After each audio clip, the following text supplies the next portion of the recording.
Hi, everyone. Gerry Dulac along with Ray Fittipaldo. We're at the Steelers' South Side facility where we just heard the Mike Tomlin news conference.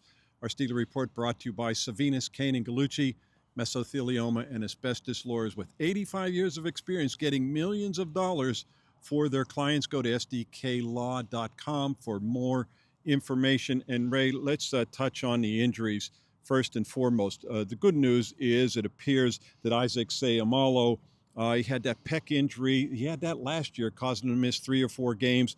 But Mike Tomlin said he talked to him earlier today. He had a good mindset. I've talked to some other people as well as a possibility he could play Thursday. So it's not some type of pec injury that's going to keep him out for a long period of time. We'll see if he plays, but at least it's not a long-term injury. Yeah, and if you listen to Tomlin talk after the game, Gerry, that became a bit of an issue because Spencer Anderson is a backup guard, and he's also their extra tackle when they run that jumbo personnel package. So they weren't able to go to that as much in the second half. If Anderson does have to play guard this week, I would imagine they'll have somebody else as the extra tackle just because that package has been so good for them this season. And as Aaron Rodgers pointed up after the game, it takes away one of his pass catchers. One of his eligibles. Mike Tomlin said that you can rule DeShon Elliott, their safety, as out. He called it a hyperextended knee, which doesn't sound too bad, Ray. We'll see how long he's out. It might be longer than just this game, but for now, he said he's out. But he also said Daniel Ekuale with an ACL injury can be characterized as out. Daniel Ekuale is going to be put on IR, and he's probably done for the season if, in fact, it is an ACL injury, which it appears to be. Scotty Miller, he said, has a broken finger, but he should be coming back. The good news about the wide receiver position is we saw Roman Wilson these last 2 weeks, and especially Sunday night, start to make plays in the passing game. 2 big ones the other night against the Packers. Yeah, you certainly want to see more consistency out of Roman because if you remember, he had the 45-yarder on the first series of the game, and then the rest of his catches came when the Packers were in prevent late in the game. So I don't know why he wasn't involved more in the middle of the game, but you're right. Like when they threw to him late, he was good. He caught that ball in the end zone. That was made a great play on that. That was a nice tough play. catch. He was able to maintain control and score his first career touchdown. I'm with you, Gerry. I think he's improved here as the season's gone on, and I think he deserves a little bit more playing time. And to that line of thinking, Ray, they worked out Marquez Valdes-Scantling yesterday. There are reports that they're going to sign him or that they have signed him. I can tell you that they are not going to make any moves this week in regards to him. But even today, Mike Tomlin said they worked out a couple safeties. Former Bengals safety Vonn Bell and former Ravens safety Eddie Jackson, and they're doing that because of the injury to DeShon Elliott. Yeah, and the options on the roster, Gerry, it's Chuck Clark, it's Jabril Peppers, and it's Juan Thornhill. And I will tell you, just watching that game after Elliott exited, it wasn't good from any of those guys. So I don't blame the Steelers for going out and looking at guys like Bell.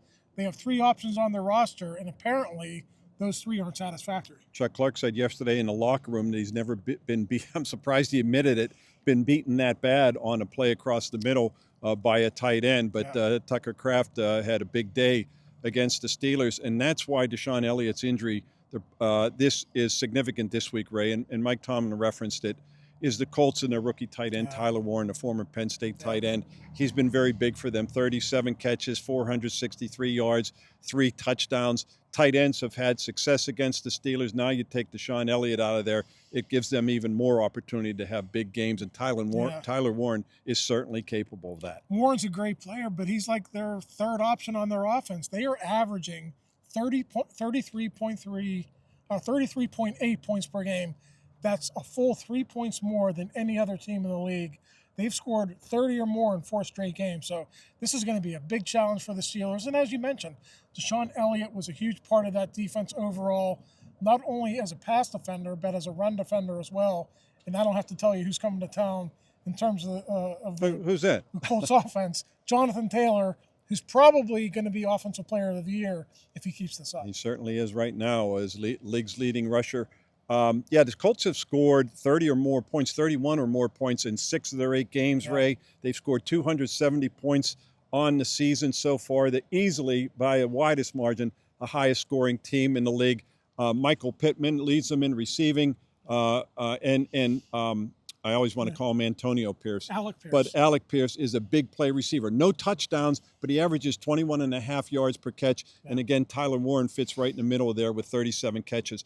And Jonathan Taylor. They have a lot of weapons. Daniel Jones is this year's Sam Darnold, without question, the way he's playing with a new team. You know, if you're going to take a chance on a reclamation project, you better surround him with good players. And that's what the Colts did. I mean, Jonathan Taylor's been a good player on bad teams. Pierce has been a good player. So they've always had weapons. Now you add a good quarterback to the mix who has good coaching and good weapons around him. It makes sense that he's playing well. Cam Hayward said after the game, Ray, that the Steelers do not handle adversity. It was apparent in that game. He basically questioned the guys' heart in their fight. He said that they were kind of feeling sorry for themselves after they didn't get that offside call. And then Mike Tomlin referenced didn't like the way his team responded to those two big third down conversions. But Mike Tomlin agreed with what Cam Hayward said after the game. He said that today.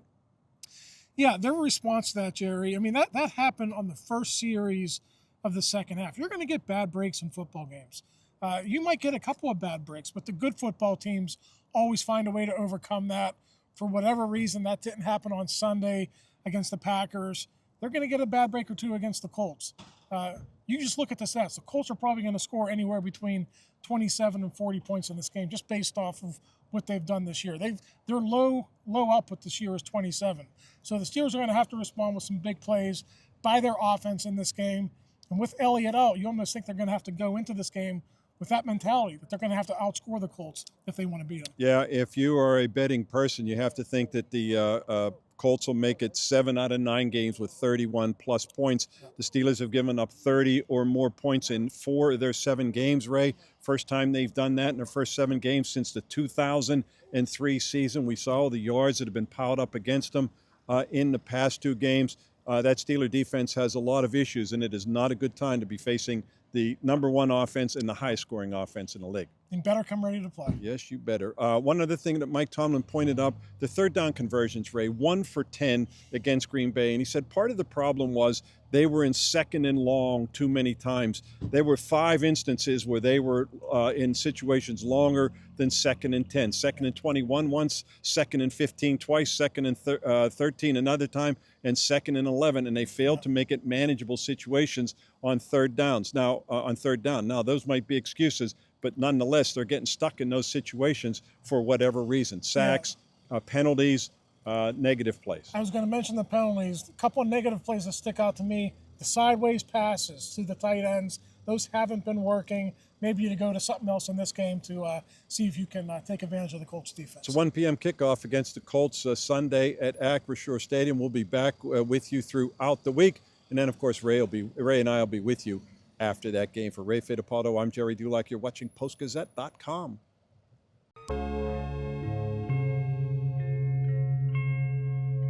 Thank you for checking out this content from Post-Gazette Sports. If you watch this video on YouTube, please like the video and subscribe to our channel. For all of the sports coverage the Post-Gazette has to offer, visit post-gazette.com.